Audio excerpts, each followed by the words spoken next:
jalani hidupku tanpa Tuhan yang di sampingku. Ku tak mampu sendiri, Engkaulah kuatku yang menopangku. Ku pandang wajah-Mu dan berseru, pertolonganku datang dari-Mu. Peganglah tanganku, jangan lepaskan. Kaulah harapan dalam hidupku.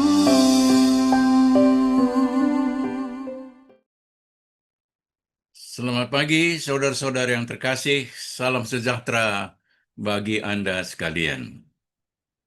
Saudara-saudara, kita sangat bersyukur karena Tuhan masih memberikan hari yang baru bagi kita untuk melanjutkan kehidupan kita, melayani Tuhan di dalam segala aspek kehidupan kita. Kita akan mendengarkan sapaan firman Tuhan. Namun sebelumnya, marilah kita satu di dalam doa. Kita satu dalam doa. Kami bersyukur, ya Tuhan, dan memuliakan nama-Mu atas segala kebaikan yang kami terima dalam hidup kami. Doronglah kami melalui firman-Mu, agar kami memakai setiap anugerah-Mu untuk memperkuat persekutuan kami, dan kami berguna bagi sesama kami. Berfirmanlah kepada kami, ya Tuhan, karena kami siap mendengarkan sabda-Mu. Dalam nama Yesus Kristus Tuhan kami berdoa. Amin. Saudara-saudaraku yang terkasih, firman Tuhan bagi kita pada pagi hari ini terambil dari Efesus pasal 4 ayat 16, dan mari kita simak, saya bacakan untuk kita sebagai berikut. Daripadanya seluruh tubuh yang rapi tersusun dan diikat menjadi satu oleh pelayanan semua bagiannya, maka tubuh itu bertumbuh dan membangun dirinya sendiri dalam kasih. Saudara-saudara, dalam suratnya ke jemaat Efesus, Rasul Paulus menggambarkan keberadaan gereja bagaikan satu tubuh manusia. Tubuh yang dimaksudkan adalah tubuh di mana setiap bagian tubuh itu berfungsi sebagaimana mestinya. Itulah kita, yaitu orang-orang percaya yang sehat dan merupakan anggota tubuh yang sehat yang dapat berfungsi di dalam kehidupan kita. Rasul Paulus menekankan bahwa Allah menganugerahkan berbagai kemampuan bagi kita, bagi setiap anggota tubuhnya. Karena Allah begitu kaya akan pemberian, maka setiap anggota tubuh Kristus diberikan anugerah yang unik, ibarat sidik jari yang berbeda bagi setiap orang yang jumlahnya miliaran di muka bumi ini. Demikian juga kepada kita masing-masing diberikan anugerah yang istimewa yang bisa kita persembahkan bagi Tuhan dan demi keutuhan tubuh Kristus itu sendiri. Anugerah yang unik dalam satu tubuh saling melengkapi sehingga tubuh secara keseluruhan menjadi kuat dan berfungsi sebagaimana yang seharusnya berfungsi dengan baik. Mungkin kita bertanya, saudara-saudara, apakah pemberian Tuhan yang unik bagi saya sehingga saya dapat pergunakan untuk melayani Tuhan? Sebenarnya pertanyaan ini tidak perlu kita jawab. Karena setiap saat dalam interaksi kita sesama anggota tubuh Kristus, sesama manusia, bahkan interaksi kita dengan siapa kita bergaul, kita dituntut untuk melayani dengan kasih yang berasal dari Tuhan. Dan setiap pelayanan membutuhkan cara pelayanan yang mungkin unik dalam setiap peristiwa. Dan setiap peristiwa itu membutuhkan cara pelayanan yang berbeda-beda. Jadi, saudara-saudara, yang penting sebenarnya bukan mempertanyakan apa pemberian Tuhan yang unik bagi saya, tetapi dalam pergaulan kita, kita perlu bertanya, apa yang dapat saya lakukan? Apa yang dapat saya berikan di dalam pelayanan saya kepada sesama saya, yaitu sesama anggota tubuh Kristus? Misalkan saudara-saudara, ada seseorang yang mempunyai talenta main piano, tetapi tidak mungkin pianis tersebut hanya bisa melayani sesama manusia dengan bermain piano saja. Mungkin pada saat tertentu dia perlu menjadi pendengar yang baik yang sangat dibutuhkan orang lain. Pada kesempatan yang lain, pianis tersebut atau kita sendiri mungkin perlu berdoa dengan penuh kasih untuk orang lain. Pada kesempatan yang lain pula, kita mungkin perlu mengucapkan kata-kata penguatan atau kata-kata penghiburan kepada saudara-saudara kita yang sedang ada di dalam kedukaan. Jadi, mungkin kita perlu juga mempergunakan kekuatan kita untuk mengangkat orang lain yang terjatuh yang kita lihat, dan lain-lain sebagainya yang dapat kita lakukan untuk menunjukkan kasih kita kepada orang lain.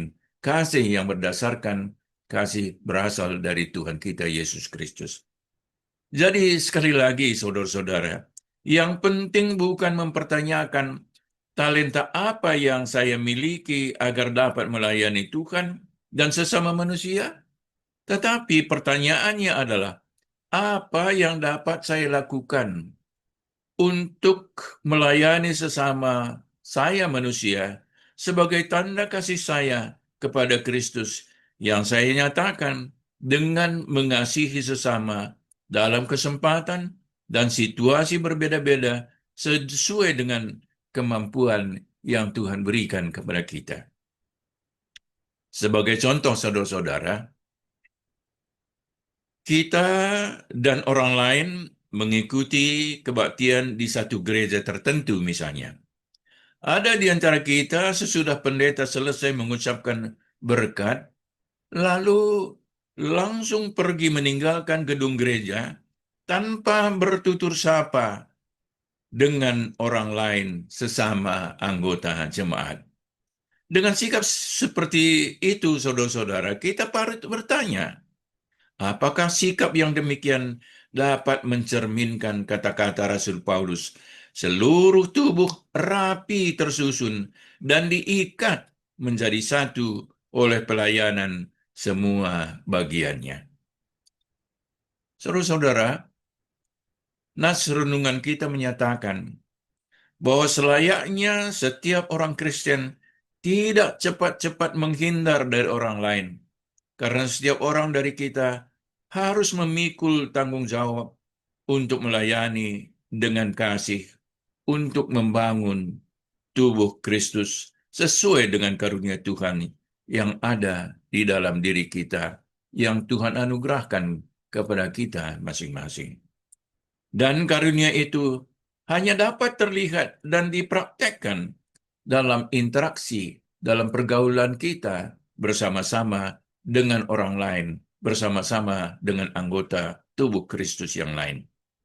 Dengan saling melayani saudara-saudara, dalam pergaulan kita, setiap orang Kristen dapat mencapai kedewasaan rohani yang lebih matang dan iman kita lebih stabil karena kita ada bersama-sama di dalam persekutuan yang saling mengasihi.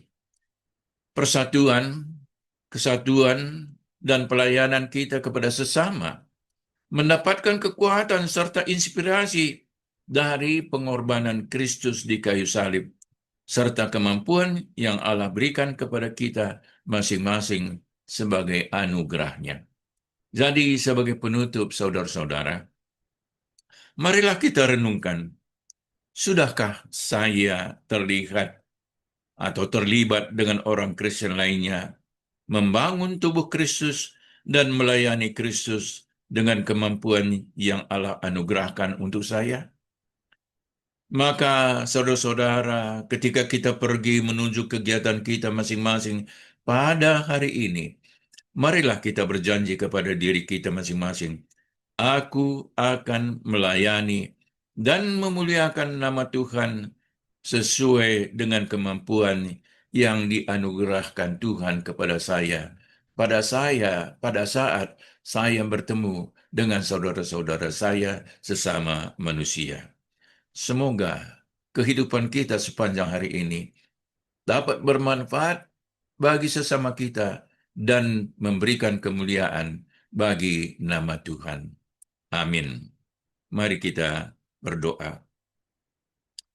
Terima kasih Tuhan untuk firman-Mu yang mengingatkan kami tentang anugerah-Mu yang begitu besar kepada kami masing-masing. Ajarlah kami mempergunakan anugerah-Mu itu dalam setiap situasi yang diperlukan sepanjang hari ini dan sepanjang hidup kami. Dalam kesempatan ini kami juga berdoa untuk jemaat Tuhan di GBKP Jampang Inkopat atau Jampin, agar jemaat yang sedang bertumbuh ini tetap bertumbuh menuju kesempurnaan untuk kemuliaan nama Tuhan. Kami secara khusus berdoa untuk Pendeta EP Sembiring dan Nora, untuk semua pertua-pertua diaken dan semua pengurus kategorial, kiranya dapat saling menopang, saling mengasihi untuk pertumbuhan jemaat Tuhan di daerah Jampin tersebut. Kami juga berdoa untuk moderamen GBKP yang baru terpilih. Kiranya moderamen yang baru ini dapat menginspirasi seluruh anggota GBKP menjadi dewasa dalam iman, dewasa menghargai perbedaan. Inilah doa kami ya Bapa, yang kami sampaikan dalam nama Tuhan kami, Yesus Kristus, yang telah mengajari kami menaikkan doa yang sempurna, yaitu doa Bapa kami, yang kami doakan secara bersama-sama di sini. Bapa kami yang di surga, dikuduskanlah nama-Mu, datanglah kerajaan-Mu, jadilah kehendak-Mu di bumi seperti di surga. Berikanlah kami pada hari ini makanan kami yang secukupnya, dan ampunilah kami akan kesalahan kami, seperti kami juga mengampuni orang yang bersalah kepada kami. Dan janganlah membawa kami ke dalam pencobaan, tetapi lepaskanlah kami daripada yang jahat, karena Engkaulah yang empunya kerajaan, dan kuasa, dan kemuliaan, sampai selama-lamanya. Amin. Salam saudara-saudara, Tuhan memberkati di dalam setiap kegiatan dan pelayanan kita pada hari ini. Tuhan memberkati. Amin.